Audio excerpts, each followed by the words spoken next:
In this corner, weighing in at 1 CD-ROM on the PlayStation, hailing from Japan and released in North America by Squaresoft in 1998.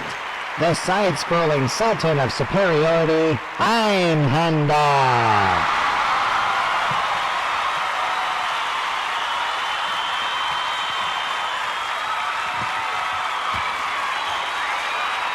And in this corner, weighing in at 1 CD-ROM on the Saturn, released in 1998, only in the land of the rising sun, thy treasure, the loftily legendary legionnaire, Radiant Silvergun.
When you think Squaresoft, you think RPG.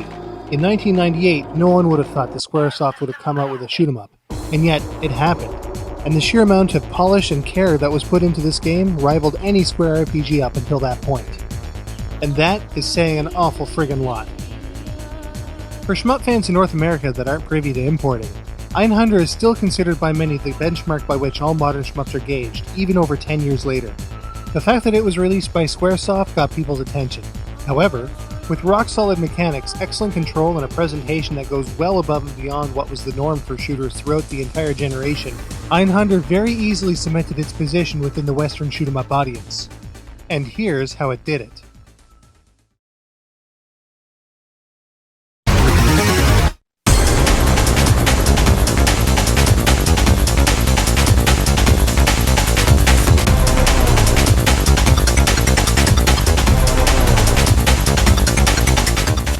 Straight off the bat, Einhander gives you a lot of choice when it comes down to how you play the game. With 3 different ships to choose from and 2 unlockable ships down the line, and the ability to take any weapon that you found throughout the game in your next playthrough, Einhander's flexibility becomes blatantly obvious. To my knowledge, there isn't another shoot-'em-up out there that gives you this amount of choice when it comes to starting the game. The weapons you start with will be replaced throughout the game, however, as you do have limited ammunition. This is never really a problem though, because new weapons are thrown at you all the time from defeated enemies.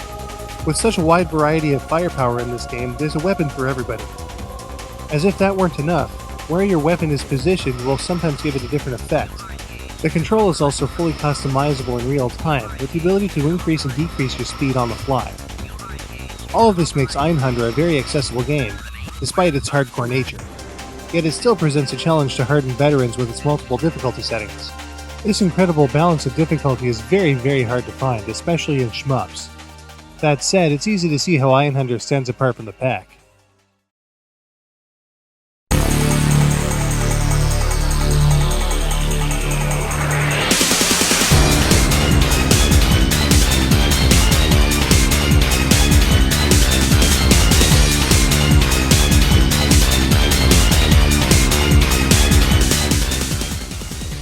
With such incredible play mechanics, this game could have a crap presentation and still pass with flying colors.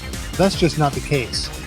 As was the case with all Square releases for the time, an insane amount of work went into the presentation, not the least of which started with amazing pre-rendered cutscenes, light years ahead of the competition at the time.